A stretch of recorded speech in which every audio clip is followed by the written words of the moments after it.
bamenye ko turi muri giterane icaka, when they knew about it in Chaka too, harimo abapfakazi barenga 150. so we had more than 150 widows in baje kwifatanya natwe batuganiza ijambo ry'Imana, baraduhugura ndetse batanga n'inkunga. They came on and shared the word of God and even supported us financially. Uyu munsi nabwo bamenye ko hano hari igiterane, when they knew about this seminar, bihurirana nuko nabo bari hano kandi bifuza kubabona, nanone bagatanga ibiganiro ndetse n'ijambo ry'Imana, bakaba bamwe natwe.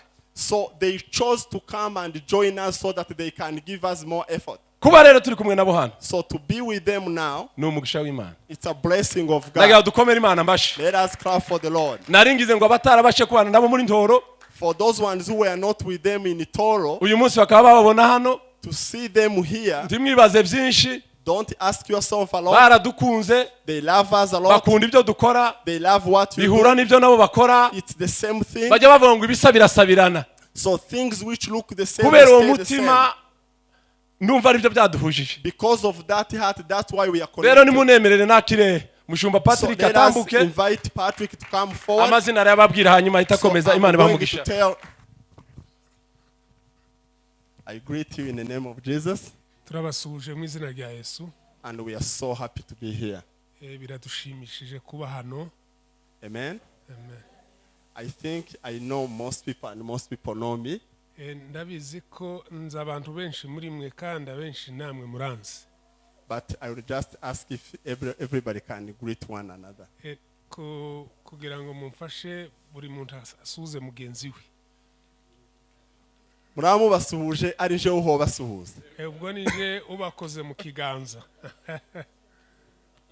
May God bless you a lot. Imana ibaho umugisha mwinshi. We truly love you. Iby'ukuri turabakunda.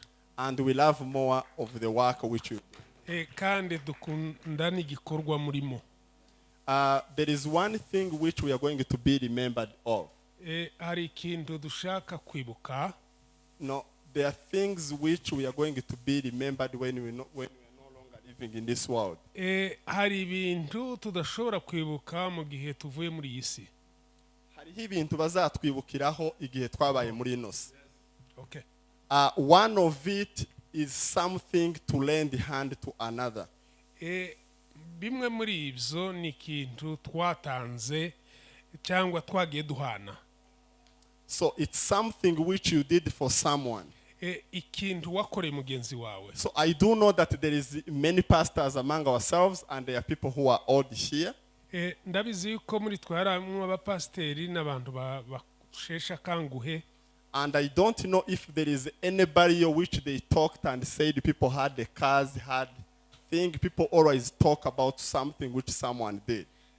Ndabizi murabizi neza mu gihe umuntu bamuherekeza amaze gupfa ntibagenda ngo bavuge ngo yari afite amazu menshi, yari afite amamodoka, yaragize, yari afite ibi n'ibi. But they always remember what that person did for others. Ariko ikiza cibukwa gusa ni ikintu wa muntu yakoreye abandi. So what you are doing is very precious. Ico muhamukora kirahenze cyane. Amen. Amen. We thank the opportunity to connect with Pastor Faustin. Turashima Imana ku mwanya wo kugira connection na Pastor Faustin.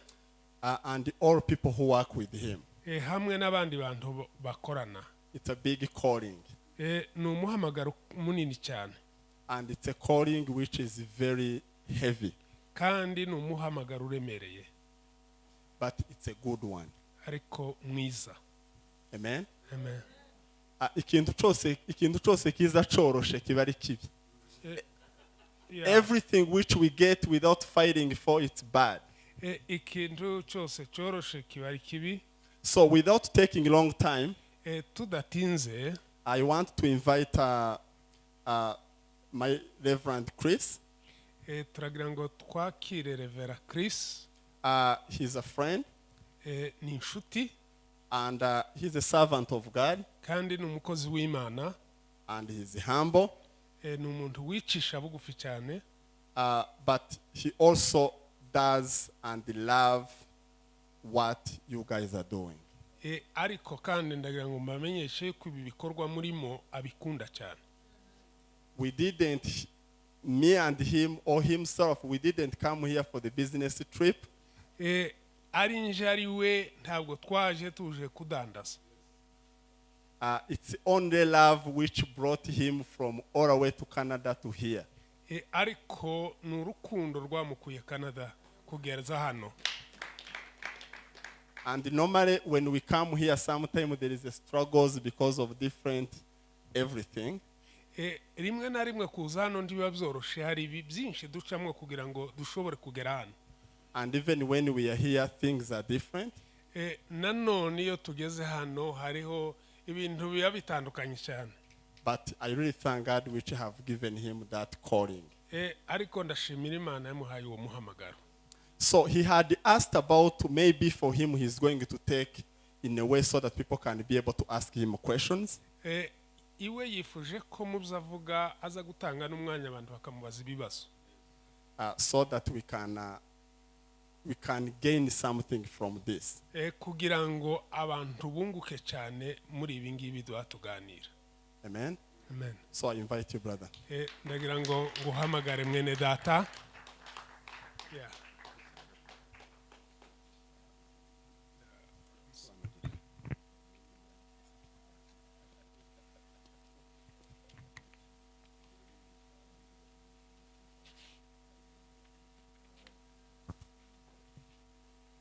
Love did bring me here, Urukundo nirwo rwanzanye hano.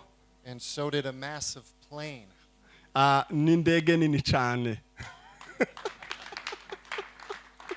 It took us 27 hours to get here. Byadutwaye amasaha 27 kugera hano. We had to deal with the time change of 10 hours. So igihe twageze ahangaha byaratugoye kuko turi hano bari imbere amasaha 10.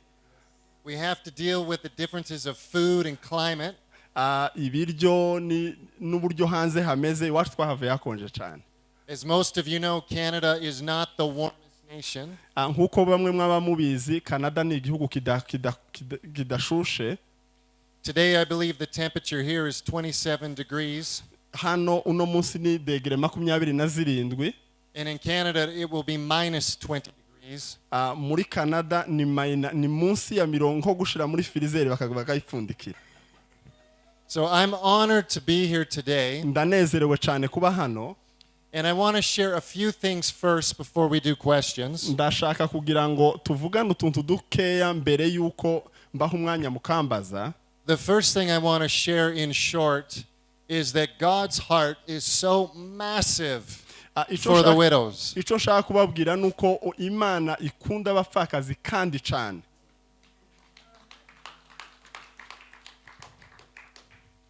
God's heart is massive for everybody, yes? Imana ikunda buri muntu wese.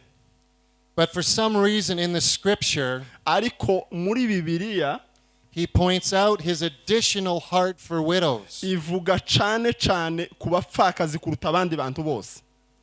Now even for the widow, this scripture is true, and it's true for all of us in Jeremiah. Nukuri urebye muri Yeremiya nukuri. Jeremiah 29:11 says this. Yeremiya 28. For I know the plans I have for you, declares the Lord. Jeremiah 29:11. Abantu bakwisomera bafite Bibiliya nazanye Kinyarwanda. Go ahead. Have you read that already? Yes.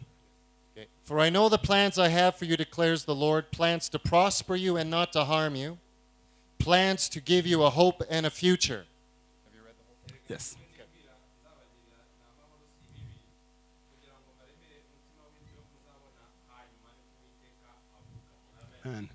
So when he shared this verse, igihe Imana yatangaga kino candikwa, he was aware of the fact there would be many widows in this world. Yari bizi neza kuko azaba abapfakazi benshi muri ino si. And so he still has a plan for every widow on the planet. Yari ifite umupango kuri buri mupfakazi wese muri ino si. There is not one widow that he does not have a plan for and a desire for her to accomplish the goals and dreams of the kingdom of heaven. nta mupfakazi n'umwe imana idafitiye plan nziza yo kugera ku by'imana byose yamuteganyirije. In fact, it goes a little further in the scripture in Psalm 65:8. Muri zaburi Psalms 65. zaburi 65 ku murongo w'8.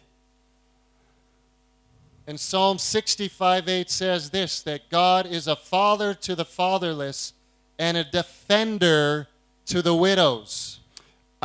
Ni umubyeyi w'abadafite umubyeyi ni se w'imfubyi akaba umuvugizi w'abadafite babavugira. Which tells us Ico bitubwira that widows again have a special place in God's heart. Bitubwira kuko abapfakazi bafite ahantu hanini mu Mana. That he chose to point out in the scriptures Imana yahisemo kubivuga muri bino vyandikwa that he is your defender. Iri hariya kugira ngo ibarinde, izabarinda ikibi. That he will choose to cover you, he will choose to protect you, izokomeza kubarinda, and he will choose to provide for you the things that you need. kandi izokomeza no kubaha ibyo mukeneye. We know the scriptures say that he will not give you more than you can handle. Turabizi neza kuko icandikwa kivuga kuko itazaguha umusaraba udashoboye kwikorera. So when the enemy comes against you, remember that God is your defender. Umwanzi nagutera uzibuke neza kuko ufite umurinzi wa Yesu Kristo. When life seems hard, God is your defender. Igihe ubuzima uzabona bugoye uzamenye kuko Imana ari umurinzi. The second thing I want to talk about Icaka binishaka kubavugisha is the pastor talked about healing. Ni ikintu kivuga mu gukira.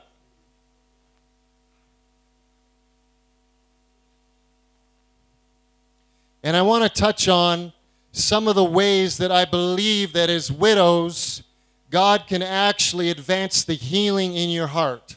Ndashaka kugira ngo mbabwire mu buryo bumwe Imana ishobora gukora kugira ngo mukire mu buryo bwo mu mutima. The number one way I believe that he will advance the healing in your heart Icambere kizatuma mushobora gukira vuba is that I know all of you have extreme circumstances, things that have happened that were not easy. Ndabizi neza kuko buri mwese mwanyuze mu bintu bigoye cyane. And in some ways there are people who have hurt your families. Hariho bimwe wenda abantu babagiriye nabi muri ubwo bupfakazi. Or circumstances that have devastated your families. Cyangwa ibintu byabaye kuri famiye byamanaka kubabaza cyane.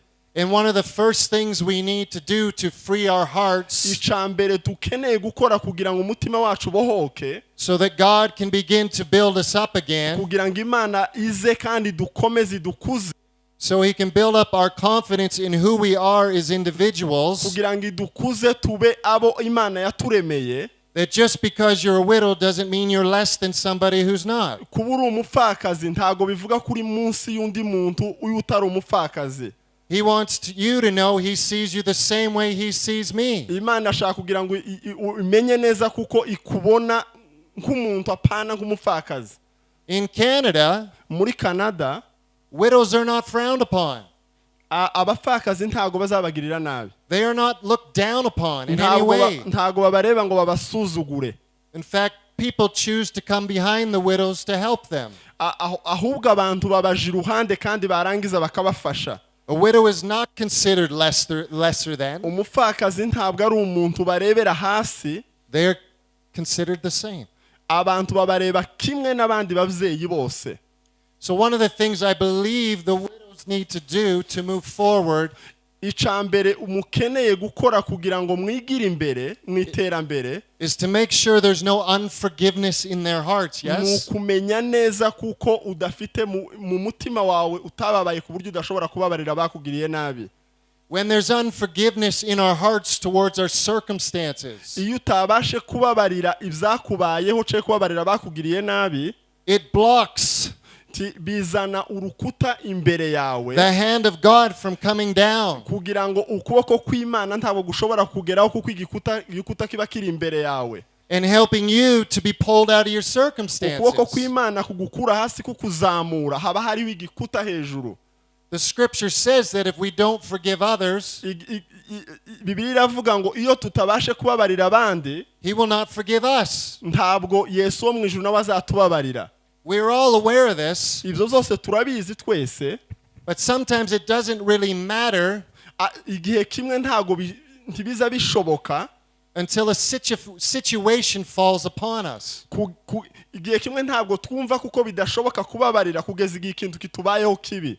Because when a situation falls upon you, Iyo ikintu kitubayeho, you will see if you actually believe the word of God. nibwo uzamenya neza kuko uzi Imana muri wowe. How many believe the word of God to be the truth? Ninde wemera neza kuko Bibiliya ari ijambo ry'ukuri? It's the final authority. Nico kintu ca nyuma. So when it says if we don't forgive, there is a wall, there is a wall. Iyo Bibiliya ivuze ngo iyo tutabashe kubabarira hariho igikuta imbere yacu, bivuga kuko ico gikuta gihari. So one thing about forgiveness Icambere mu buryo bwo kubabarira is it won't change the past, ntabwo bivuga kuko ngo iyo ubabariye ibintu byakubayeho biba bihindutse, but it will change your future. ariko bizahindura imbere yawe. Yes? You see, again, we get focused on our past and our hurts and our wounds. Akenshi dukomeza kureba ibyatubayeho, tugakomeza tukareba inyuma ibintu byose abantu batugiriye nabi. And when we hold on to that unforgiveness, Iyo tugumije tugakomeza tukabitekerezaho ibyo byatubayeho, we actually begin to build up reserves of bitterness and resentment in our hearts. dukomeza kuzamura kumva tumerewe nabi, dukomeza kuzamura ca gikuta imbere yacu. And when it takes over our heart, Iyo bimaze kwinjira mu mutima wacu wose, we become very negative and critical. dutangira kuba ibintu byose tukabirebera mu buryo bwa negative. We become very down on life. Tugatangira kwiganyira buri gihe cyose. We lose our self-esteem, our self-image. Tugatangira kumva tutakiri nabeza ndetse no kumva kuko tudashitse mu bandi. And we believe even God has forgotten about us. Ikiye kimwe n'umutwe ukatubwira ngo Imana yaratwibagiwe. But as soon as we forgive, Ariko iyo tumaze kubabarira, it releases us. bitugira free. And it starts the process Noneho twarangiza tugatangira urugendo of you entering into your destiny and your future. kugenda aho Imana yakugeneye. I believe everybody here would say this, that every widow, regardless of your age, Ndagira ngo nizere kuko buri muntu wese uri hano ashobora kuvuga ngo umupfakazi wari wese tutitaye ku myaka, you have a destiny and a calling. ufite icyo Imana yaguhagamagariye gukora. God has strategically placed you on the planet. Imana ntabwo yagushize ku isi gusa, ifite icyo yagushizeho gukora. He has a call on your life. Ifite icyo yaguhamagariye. And his desire is for you to walk in that call. Icyo Imana ikunze ni ukugira ngo ukore icyo Imana yakuremeye. His desire is to see you healed. Icyo ikeneye ni ukubona warakize, umeze neza. And so one of the steps to healing, I believe, is we have to forgive in our hearts. Icambere kugira ngo dukire tugomba kubanza kubabarira. The second one is this, Icya kabiri, is that we may have to talk to others wenda dushobora kuvugisha abandi bantu who are specialized bazi wenda ubumenyi kuruta twebwe in counseling. mu buryo bwo kwegera abantu. My wife is a counselor in Canada. Umugore wanje ibyo akora cyane muri Canada, avugisha abantu bagize ibibazo. And she meets with many people. Abonana n'abantu benshi cyane. She meets with widows who have lost their husbands. Abonana n'abantu bamwe abapfakazi. And her job is to walk them through the process of healing. Akazi kiwe ni ukugira ngo bakomeze ubuzima, ntibareke bakomeze bazamuke. So a step to healing is we can never do it on our own. ntabwo dushobora kubikora twenyine, dukeneye ubufasha bw'abandi. We have to find those spiritual counselors, those clinical counselors. Hari igihe kimwe tuba dukeneye abandi bantu bashobora kudufasha kugira ngo dukire neza, Who can give us the strategies to overcome ushobora kuduha ubundi bwenge, uburyo dushobora gukira the things that are holding you back. ibintu bidufatiye hasi. The third thing that I believe is important for us to understand. Icya gatatu numva kuko ari icy'ingenzi, ndashaka gusoma abakorinto ba kabiri, So it'll be 2 Corinthians 3 abakorinto ba kabiri chapitre all gatatu the way to 11. kugera ku 11. So should I read it in English and then someone read it? Yes, I read it in English, then I will give the gentleman to read it in the language of everybody. So I want to read this scripture, and then I want us to understand Ndashaka kugira ngo dusome kino candikwa, kandi ndashaka kugira ngo twumve the third way I believe we receive healing in our hearts. ikigira kugira ngo tubone gukira mu mutima wacu. So all praise to God, all praise to the God and Father of our Lord Jesus Christ. He is the source of every mercy and the God who comforts us. He comforts us in all our troubles so that we can comfort others. When others are troubled, we will be able to give them the same comfort God has given us. You can be sure that the more we suffer for Christ, the more God will shower us with his comfort through Christ. So when we are weighed down with troubles, it is for your benefit and salvation. For when God comforts us, it is so that we in turn can be encouragement to you. Then you can patiently endure the same things we suffer. We are confident that all of you share in the sufferings. You will also share God's comforts. I think you ought to know, dear brothers and sisters, about the trouble we went through in the province of Asia. We were crushed and completely overwhelmed, and we thought we would never live through it. In fact, we expected to die. But as a result, that we learn not to rely on ourselves, but on God, who can raise the dead. And he did deliver us from mortal danger, and we are confident that he will continue to deliver us. He will rescue us because you are helping by praying for us. As a result, many will give thanks to God because so many people's prayers for our safety have been answered. Let's read that one. Amen. Abakorinto ba kabiri ibice bitatu umurongo wa 13 haravuga ngo ntimumeze nka Mose watwikiraga mu maso he kugira ngo abisiraheli batareba iherezo rya bwa bwiza uko bwamushiragaho, ariko imitima yabo yarahumye ndetse kugeza na bugingo n'ubu iyo isezerano rya kera risomwa cya gitwikirizo kiba kigitwikiriye imitima yabo, ntibamenye ko cyakuweho na Kristo, ahubwo kugeza na n'ubu ibya Mose ibyo bisomwa iyo bisomwa siho turise turi 3:13 niho turi gusoma, yego tugeze ku murongo wa 15, ahubwo kugeza na n'ubu ibya Mose iyo bisomwa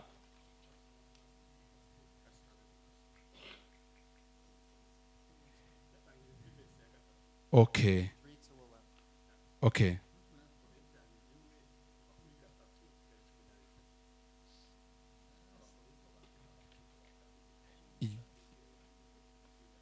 Okay. Okay. Na abakorinto ba mbere igice cya mbere ba kabiri igice cya mbere guhera ku murongo wa 3. Yego. Niyo mpamvu twumvaga Paulo ashimira Imana kubwo kurokorwa ibyago n'urupfu. Hashimwe Imana y'umwami wacu Yesu Kristo ariyo na se, ariyo na data wa twese, w'imbabazi n'Imana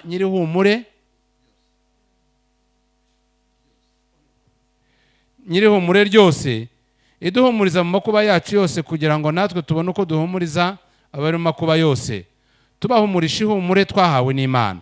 Kuko nk'uko ibyo Kristo yababajwe byadusesekayeho cyane, ni nako no guhumurizwa kwatugwirijwemo na Kristo.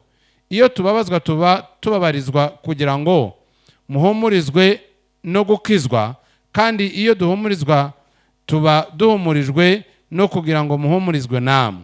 Mubona uko mwihanganira imibabaro imwe niyo natwe tubabazwa. 7. Nicyo gituma ibyo tubiringiyeho bishikamye, kuko tuzi yuko ubwo mufatanije imibabaro mufatanije no guhumurizwa. Bene data, ntidushaka yuko mutamenya amakuba yatubayeho muri Aziya, ko twaremerewe cyane kuruta ibyo dushobora, ndetse bigatuma twiheba ko tuzapfa, twibwira ko duciriweho iteka ryo gupfa, kugira ngo tutiringira, ahubwo twiringira Imana izura abapfuye. Yaturokoye urupfu rukomeye rutyo, nanone iracyaturokora, kandi twiringira yuko izakomeza kuturokora. Namwe mufatanije natwe gusenga kugira ngo impano twaheshejwe na benshi bayishimire Imana ku bwacu. Amen. So we learn from that scripture icyo dusoma muri kino candikwa, that Paul is saying that we do not rely on ourselves, Paulo avuga kuko tutakeneye gusa kureba ku mbaraga zacu, but we rely on him. ariko imbaraga zacu tuzirebera muri Yesu Kristo, tuzikura muri Yesu Kristo. And as we fully rely on him, Igihe cyose twegamiye ari we twegamiyeho, he will begin to meet our needs, and Imana izakomeza itange ibyo tuyisaba, give us what we need to get through the situation we're in. izakomeza iduha ibyo dusaba kugira ngo tubashe gutambuka igikombe turimo. Paul was at the point of death, Paul yari ageze igihe cy'urupfu, but because his focus was on the Lord, ariko kuko icyerekezo s'intumbero yari kuri Yesu Kristo, he gave him the strength to overcome. yakomeje guhabwa imbaraga zo kugira ngo akomeze gutsinda ibigeragezo yari afite. But Paul also challenges the thinking of the people here. Paul yibajije yagize kugira ngo aho abantu ico gutekerezaho. He tells everybody Yabwiye buri muntu that God will comfort you. Imana izaguha gukomera. But he won't stop there. Ariko Imana ntabwo izohagararira aho ngaho. He will comfort you so that you have enough strength Izagufasha, izagukomeza kugira ngo ugire imbaraga, to begin to comfort others. kugira ngo nawe ubashe gukomeza abandi. He never ends it with just helping us. Ntabwo just Imana izihagararira kuri twebwe. He's always teaching us that it's about us loving others. Izikomeza kutubwira ntabwo ari twe gusa, ahubwo ni ugukunda n'abandi. And as we put the things of God in front of us, Iyo dushize ibyo dusaba imbere y'Imana, he will comfort us izaduha gukomera, and give us that strength to comfort others. nirangiza iduhe ndetse no kugira ngo dukomeze abandi.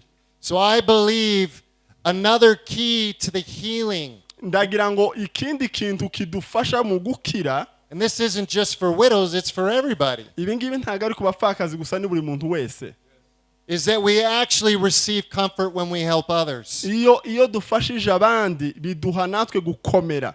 Your healing will come as you take your focus off yourself. Iyo gukira kwawe kuzaza ari uko utakihawe wireba wenyine, uhoreba n'abandi, And place it on others. uhokorera abandi. You know, some people have disabilities with their legs and their arms. Abantu bamwe bafite ubumuga mu kuguru cyangwa mu kuboko. I know a man Nzi umugabo who is from Australia. uva mu gihugu cya Australia. He has no legs. Nta maguru agira, He has no arms. nta maboko agira. He had a very hard childhood. Yanyuze mu buzima bukomeye cyane akiri umwana. He's had to live his whole life in a wheelchair. Mu buzima bwiwe yakagombaga kuba muri rantebe y'abamugaye. Based on his condition, Uko byagaragaraga, he shouldn't be a very successful person. nta kintu na kimwe cyagaragaraga yashoboraga kugeraho. But he never allowed his circumstances Ariko ntiyemeye ibyago byamubayeho cyangwa ubwo bumuga yagize to control his future. kugira ngo bikontorore buri kintu cyose ahayakora. You see, this man today umugabo turimo tuvugaho uno munsi speaks to millions of people across the world avugisha abantu cyangwa ayoboye abantu miliyoni y'abantu ku isi about perseverance, avuga mu buryo bwo kwihangana about overcoming, uburyo ushobora kunyura mu bigeragezo and about realizing no kumenya the greatest disability is not our body, ubumuga bukomeye ntabwo ari ubw'umubiri but our minds. ariko ubumuga bukomeye abantu bogira n'ubwo mu mutwe. We can have arms and legs, ushobora kugira amaguru n'amaboko but choose to do nothing with them. ariko warangiza ugahitamo kutayakoresha. And when we don't do nothing, when we have, kandi uhisemo kutagira icyo ukora, we have given in to the lies of the enemy, aho ngaho uba wemereye satani kugira ngo bagere icyo ashaka kugeraho. and now our mind is the disability. ubwo no mu bitekerezo byacu ubwo ngo tuba tuvuze ko tumugaye mu bitekerezo. So we need to overcome our thoughts. Icambere tugomba kugira ngo turenge ni mu bitekerezo, n'ugukira mu bitekerezo. That I can't do this. Ukavuga njewe se nanje sinshobora gukora kino. There's not enough. I won't survive. Ntabwo nshobora guhita bino bintu, ntago nabasha kubinyuramo. The Lord is saying, run the race Imana iravuga ngo komeza wirukanka imbere with perseverance, wihanganye, and He will provide. Imana izatanga, izakomeza itange kandi ikomeza igira inzira. Now I have more I can share, but I think we'll do some questions and see how much time. Mfite byinshi byo kuvuga ariko ndashaka kugira ngo abantu bambaze. Do you have any questions, or do they about culture? Ngwese hariho ikibazo mushobora kuba mubaza kuza abapfakazi cyangwa icyo cyose, ndashaka kugira ngo mumbaze nimara nze kuza kubasubiza, kuko iyi ni semineri ntabwo ari ukubwiriza. Ngwese ngo bamama ndashaka kugira ngo ari mwebwe cyane mumbaze. Waba ufite ikibazo amubaza, bwaba ku burenganzira bwaba ikintu cyose mwasha. Ibi ngibi bishobora kuba wenda ari imigenzo, uko imigenzo hano bakora cyangwa iwacu, cyose mwamushaka kubaza, uyu ni umwanya wanyugira umugira ico mwambaza. Ese hari ikibazo umuntu umwe yaba afite? Nti niba ntaco ngo jewe mubaze. So if you have accepted for the men also to ask you, because specifically said women,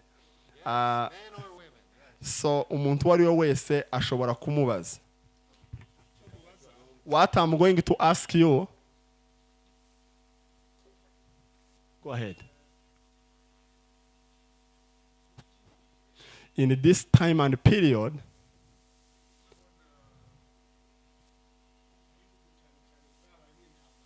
in the countries where there was wars, it has many widows.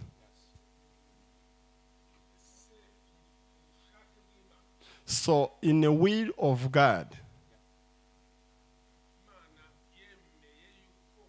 so did God really accept that these widows are going to live? To stay, like to be widows? Is it God who is it a will of God to be widows? Did God really accept? If God really accepted to have all these many widows in this world, if He did really accept, what can you talk about that? If God didn't accept that, what can you talk about that? Ni ikibazo cyiza cyane. We know God's heart Tuzi neza umutima, is never to hurt or harm us, right? ntabwo umutima w'Imana ntabwo umutima wo kutugirira nabi. We know because of the fall Turabizi neza kuko nubwo umuntu yasubira inyuma, that the enemy has dominion over the earth. turabizi neza kuko umwanzi Satani afite ubushobozi nawo bwinshi cyane.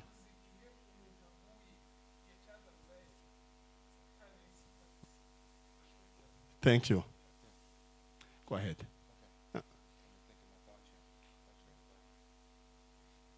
So we know again that God's desire is not that anybody should perish, but that all should have eternal life, correct? turabizi neza kuko icyizere cy'Imana cyangwa icy'Imana ikeneye si uko twese si uko abantu bava mu gakiza ariko nuko twese dukomeza kureba imbere.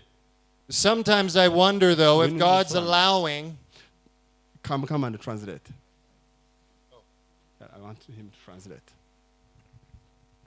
Doesn't know our language. Has lost in Canada. Has forgotten the man. But yaravuze ngo intego y'Imana si uko abantu barimbuka ariko ngo nuko duhabwa ubugingo buhoraho. Let me tell you something about our nation first. Reka mbanze mbabwire ibijyanye n'igihugu cyacu bwa mbere. We may not have as many widows in Canada, Ntabwo dufite abapfakazi benshi muri Canada. but Canada has many distractions, many other gods. Ariko Canada ifite ibintu birangaza byinshi cyane. The Christian rate in Canada is 3%. Tubabwire ipursa z'abakristu ku ijana ubu dufite ipursa zitatu gusa. There are 35 million people in Canada. Canada yose irimo miliyoni 35. So that's a very low percentage of people who are serving the Lord. Abantu rero bakorera Imana ni bake cyane. God does not want any of those people to perish, yes? Ariko abo bose batemera Imana, Imana ntishaka ko barimbuka. So I don't know if he's allowed through time Sinzi nimba igihe gitoya yemerera ko more opportunity for these people to change. ndatekereza yuko Imana niyenda iha abantu umwanya wo kugira ngo bahinduke. Because he's not as concerned whether we have a rich life or a poor life. Twaba mu bukire twaba mu bukene. He's concerned with our eternal destination. Ariko icyo Imana ireba ni ubugingo buhoraho abantu bazajamo. I was telling Patrick just the other day. Hari umunsi nabwiraga Pastor Patrick. Now I believe Uganda's Christian rate is at 86%. Is that true? Ngo aratekereza ko muri Uganda bashobora kuba ari pursa abakristo ari pursa 80 cyangwa 60. And one thing I do believe is this. Ariko uko ntekereza nuko. Is we all know this is not our home. Nuko hano atari iwacu siho iwacu. We are here for a short time. Turi hano mu isi mu gihe kigufi cyane. This is not our eternal destination to live well on earth. Kandi hano siho iwacu siho tuzahora hiteka. Spiritually, Uganda and the continent of Africa, I believe, is ahead of Canada. Mu buryo bwo mu mwuka turareba abanyafrika muri hejuru ya Canada. In Canada and the United States, we are now following other gods. Muri Canada no muri Amerika ntabwo cyane abantu bagikurikira Imana. So again, it depends on how we look at life.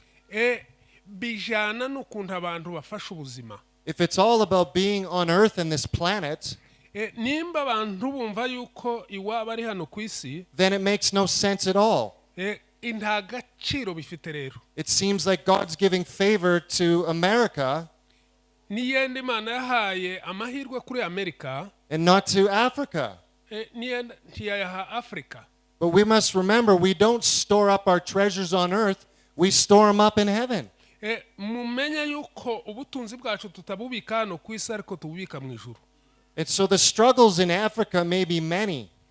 Niyo mpamvu niyenda Afrika ishobora kuba ifite ibibazo byinshi. But as Canadians and Americans, Ariko abakanada n'abanyamerika, we are bankrupt spiritually. Tufite kugwa mu by'umwuka.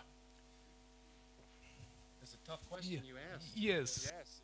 Ngo ikibazo cyari gikomeye ngo nicyo gituma hayavuga gutyo. So I don't believe it's because God looks down on Africa. I believe it's because he looks up on Africa. Okay? Yeah. I believe his desire is to be with his people. Sinzi nimba Imana ntabwo nemera ko Imana yanga Afrika ariko Imana ikunda Afrika kandi umutima wayo uri kuri Afrika. Many of you are my role models. You understand? Yeah. Yeah. Right? I believe that many of you will be pillars in heaven because you've had to overcome much.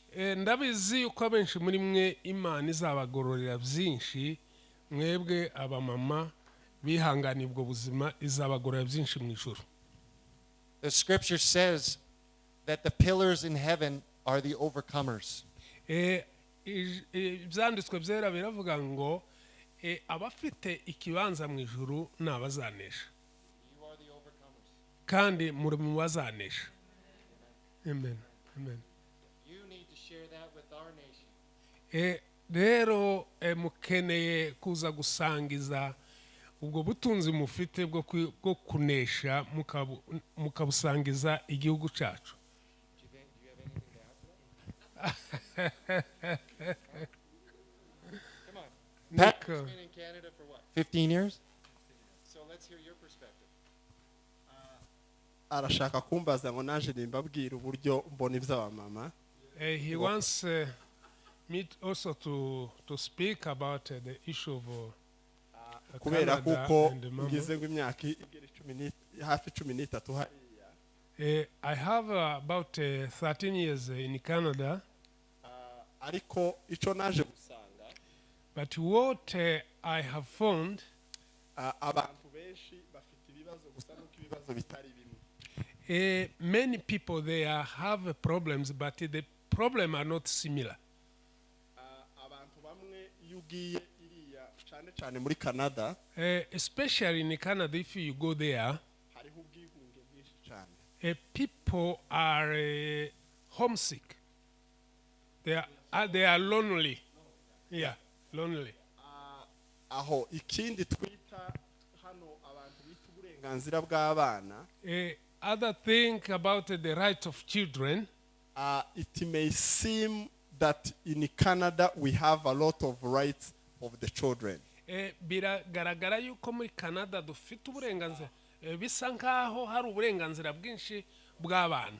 But it also depends how you are looking into those rights. Ariko kandi birakurikirana nuko ureba ubwo burenganzira ubwo ari bwo. If the child ubu nyine mfite umwana w'imyaka 5 nkamubwira ngo afite uburenganzira bwo kuntwara mu modoka, Suppose if I have a child 5 years old and I tell him to drive me through the road, and I call that one a right of the child to choose, kandi cyo nkacita uburenganzira bw'umwana, that's aho ngaho mba nzi neza kuko accident bube mu munota umwe. Niba umunota nawe wonashira, there you know that in a few minutes the accident must happen. so there is some stuff which are in Canada, me and my brother, we really don't agree with it. Hari ibintu byinshi njyewe na mwene data twebwe tutemera, Because you find a 2-year-old being signing a contract. ugasanga umwana w'imyaka 2 ngo ko arasinya amasezerano. I'm going there. Eh, So I worked with the children for 7 years and I was a supervisor, so I know what I'm talking about. ibyo mvuga ndabizi kuko nkora mu mushinga w'abana cyangwa mu kigo cy'abana imyaka 7 yose. So ico bita intuza right z'abana sibyo. What they call the rights of children are not really real rights. Ariko ico nshaka kuvuga kuri hano, But what I wanted to say about here, buri mwana wese angana n'undi. every child is equal to other child. Yaba ari umwana w'umukobwa, If aho ni Canada cyangwa hano, ndavuga. a girl or a boy, So any girl here or anywhere else, umukobwa ahantu hariho hose, actually they play big role than men. mu yandi magambo abagore cyangwa se abakobwa igitsina gore nibo baheza ububasha kuruta abagabo. So if you have dysfunctional mom, nimba ufite mama udakora, biragoye cyane kugira ngo abana bagire ikintu bazageraho. it is very difficult for the children to progress. kubera kuko umumama ni ugirana umwanya munini n'abana. Because the mom spends a lot of time with the child. ngarutse kuri theme ya seminar. If I look at the theme of the seminar, Mushiki wanje namugoye cyane Oh, yeah. kuvuga ururimi rumwe. Ndakoresha icyongereza.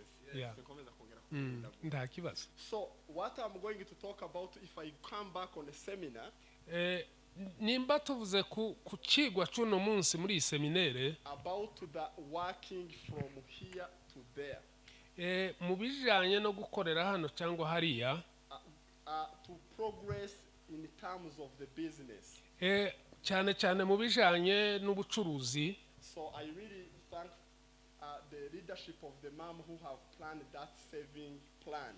Ndagira ngo nshimire aba mama mwatangiye icyo gitekerezo cyo kubika There are things amafaranga. normally in the church which we learn, which are so good, hari ibintu rimwe na rimwe twiga mu itorero kandi ibyo bintu ni byiza, but there is also some stuff which we need to focus on because we are still in this earth. ariko hari ibindi tutagomba kwirengagiza kuko turi hano ku isi. We still need to eat.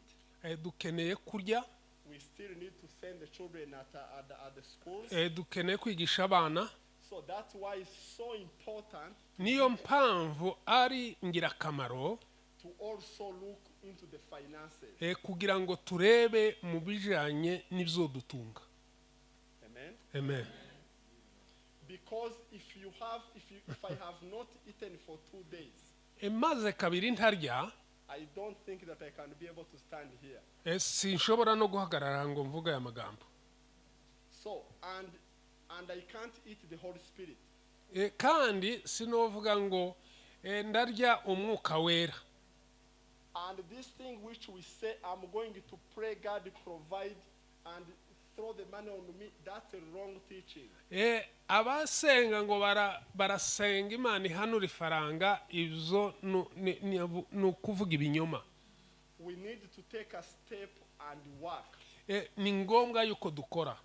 So I'm really a big believer in terms of God's provision, but when we also take a step. Ndizera iby'ukuri yuko Imana ari izitanga, ariko kandi hari intambwe natwe tugomba gutera. So we need faith, but we also need to work. Dukeneye kwizera, ariko kandi dukeneye no gukora. So one of the work we are, as a Give Hope, we are also going to contribute 500,000 from for the muri mom. kigega cyanyu tugiye gushiramwo ibihumbi 500.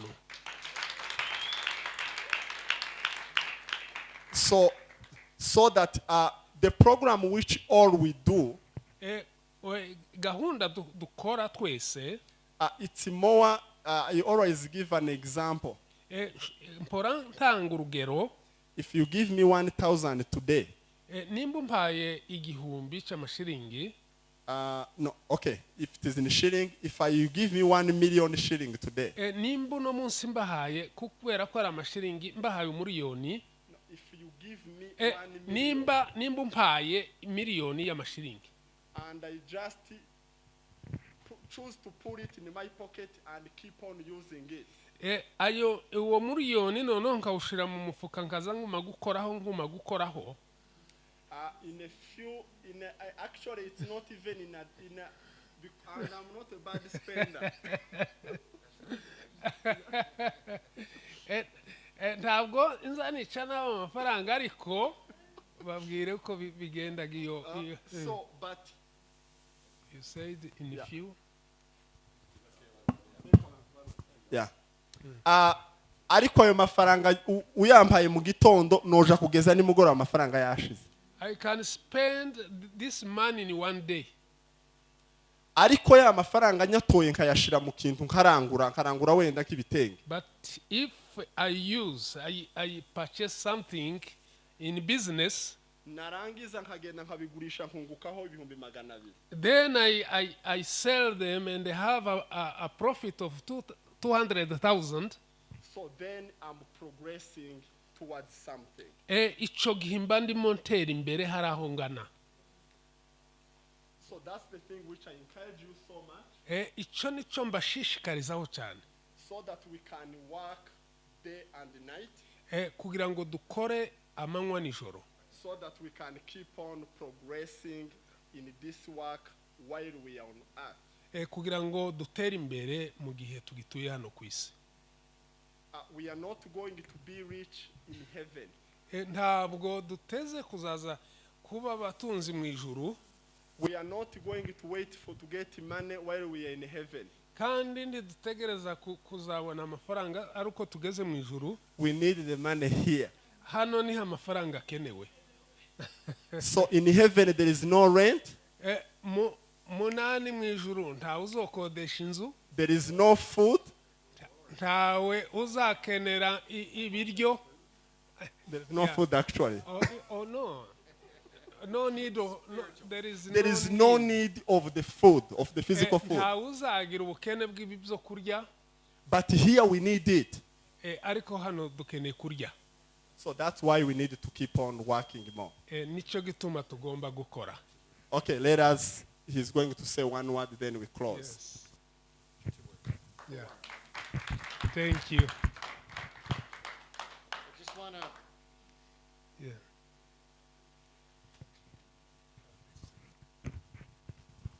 I just want to Yeah. reread a scripture I declared earlier.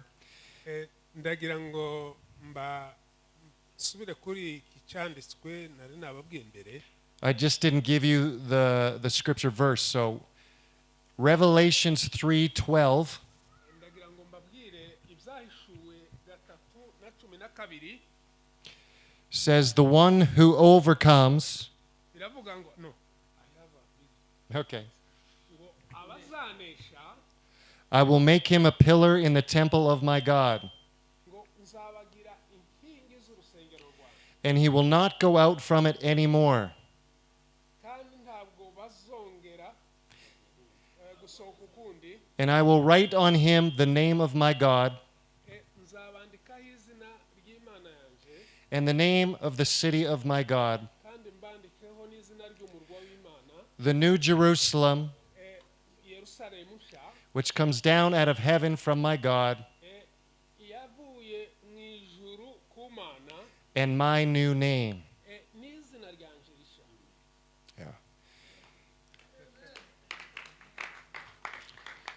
The word also says that according to God's heart, right?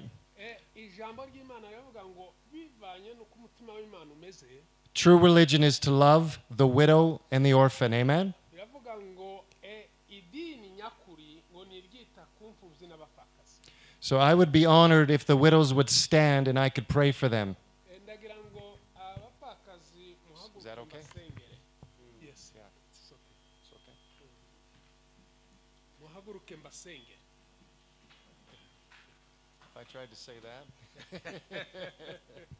Yeah. So, Father, we thank you for each one in this room today. Ndagushimira kuri buri wese uri muri kino cyumba. And today I pray a blessing on every widow in this room. Uno munsi ndasengera umugisha, ndasabira umugisha abapfakazi bari muri ino nyumba, I pray that the heart of the Father would fall upon each one. kugira ngo umutima w'Imana umanuke ube kuri bo. I pray that the peace of Christ would fall on each one.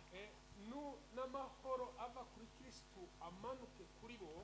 I pray that the provision of Christ would fall on each one. Ndagira ngo no gutanga kuva kuri Yesu kuze kuri bo.